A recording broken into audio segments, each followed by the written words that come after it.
Today we wanted to talk about data-driven approach for creating 6 and 7 figures in real estate business. Right, so if you're a new agent, you have a specific, you want to make 6 figures. If you've been around for, 5-10 years and you're kind of feeling mediocre, even though you're doing the 6 figures all the time, how can you be better at it? And then really understanding your data and your metrics will help us understand what we need to do more of and really kind of help motivate ourselves. So if we can push ourselves to go the extra mile, we're growing, we're changing, you can get to whatever number that you set for yourself. You can get to the 7 figures, even though you're only 6 figures. And how do you get there? Because you really have to look at your data, understand who you are, grow. We're always growing, but we have to kind of learn to grow and grow who we are and grow our businesses. Because if we're not growing, it's going to be an issue. So we have to look at our data.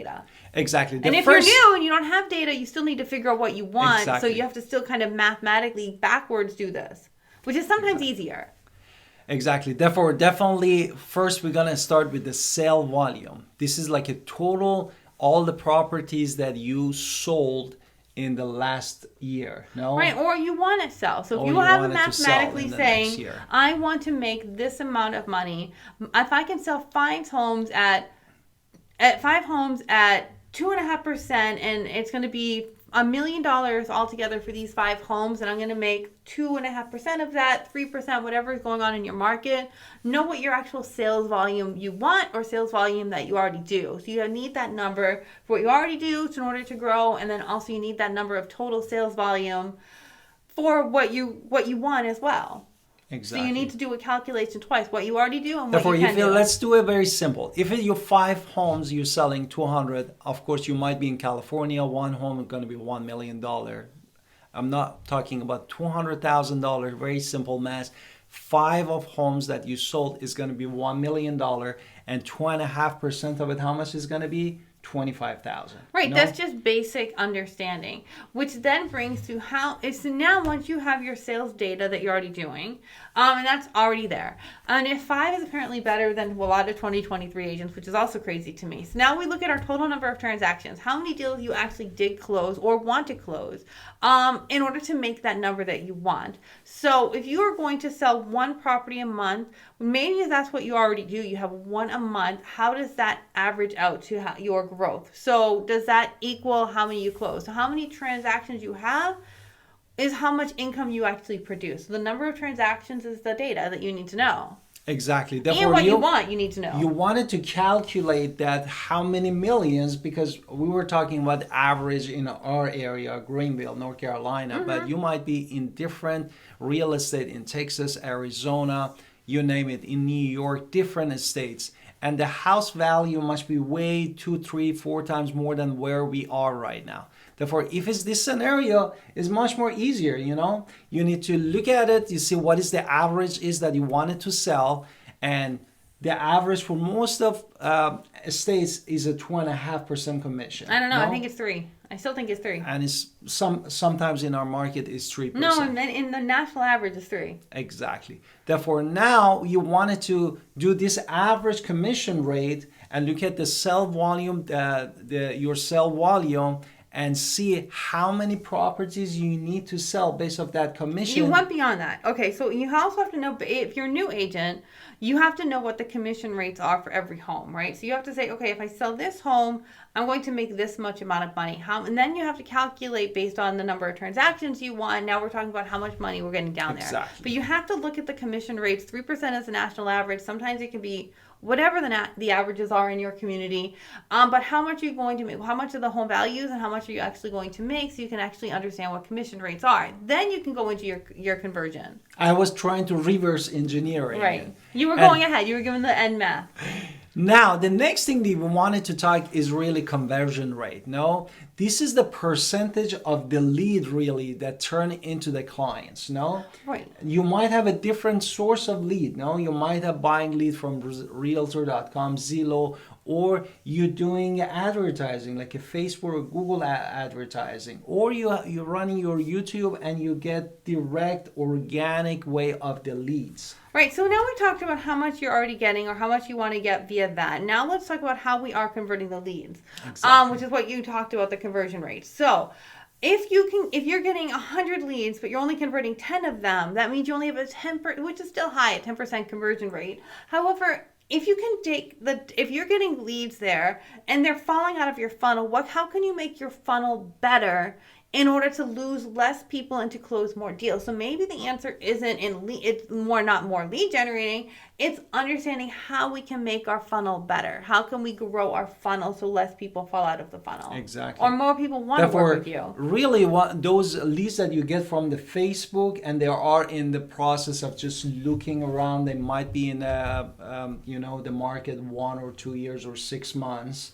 Those are on the top of funnel. Bottom of the funnel. You want them at the top of the funnel, yeah. Top of funnel. And then the top of funnel is wide. Therefore, you wanted to work on them proactively.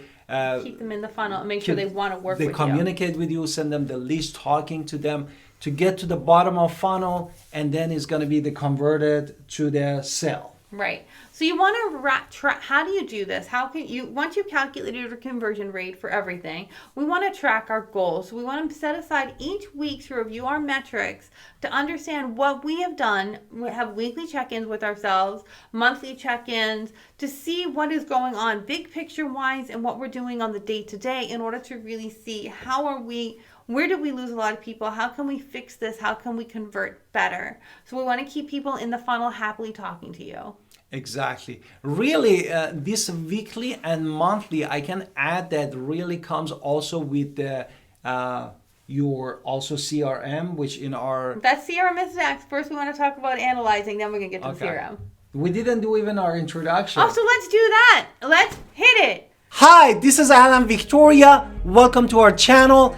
Please go to the agentwolves.com and grab all of our giveaway. Also, we are part of the Wolf Pack, so you would get our entire upline if you choose to join us. And we do hope you want to join us at EXP, so we would love to be your sponsor.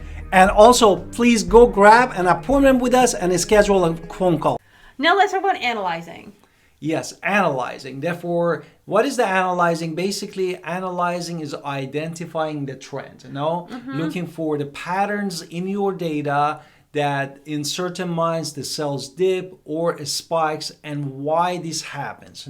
For example, in different season, it might be different, the market, Is you are in a home buying, for example, right now that we're recording this video, we are getting a better interest rate and more buyers coming to the market. Right, so you want to understand your technology for tracking, which is what you were talking about, our CRM. Now, once we've seen where our trends are, where we've seen spikes and tracking and all of this, and maybe you do want to add a vacation in there, so you're allowed to do that, right? Once you've looked at your data.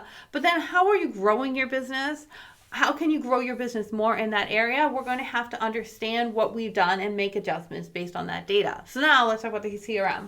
Exactly. Therefore, utilizing the technology that's here is our KV core. Because with amount of the leads that you gradually gonna enter your CRM, which is your KV core, you get overwhelmed, and that's why this customer relationship management or CRM software is going to help you to automate the tracking of your client to provide you more valuable insight that tells you this client based off these houses that she or he is looking every day or every week. It triggers the CRM that you need to call them because they're actively now looking at the different houses in different areas. Another thing we can talk about is really understanding your data, your CRM. What I love about KV Core is I can even use it on the go. So I have a KV Core mobile app on the go so I can see what's going on in time if I need to see, hey, this person was looking at these homes. I can check it out on my phone. Now, what other thing you can do is just make sure if you're just by yourself, a solo agent, the best thing to do is have someone else kind of peer review with you to discuss your data so you can understand what you can do to make that data better. So you can kind of grow your business by having peer review data, which is a science term. You want to explain peer review a little bit more? Peer review? Yeah. No, we're going to stay with this. Therefore, we wanted to really set a clear goal based on our matrix. Okay. Therefore, what are our matrices really?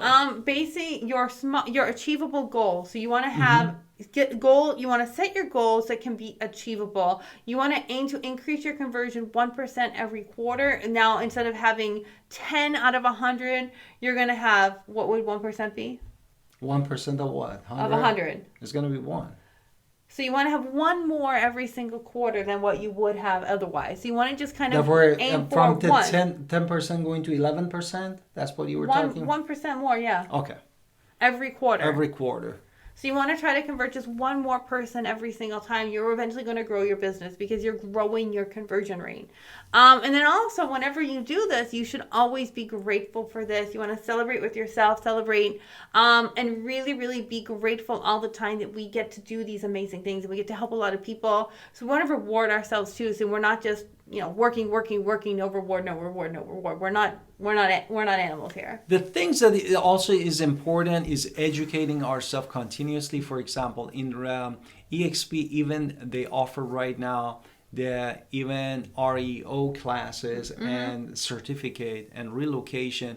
These are great tools and opens a lot of business and leads to your funnel, your sales funnel, that is going to tremendously help you to be the top agent in the area that you are doing real estate. Right, No? so I hope all of this was helpful for you. We remember to look at our data. Don't be afraid of our data. When we control our business by looking at the data, we can control our lives by looking at this information. So make informed decisions based on the data and not just And there. don't forget to connect with Alan Victoria on agentwolves.com. We love to be your sponsor at eXp Realty, that we are proud of it.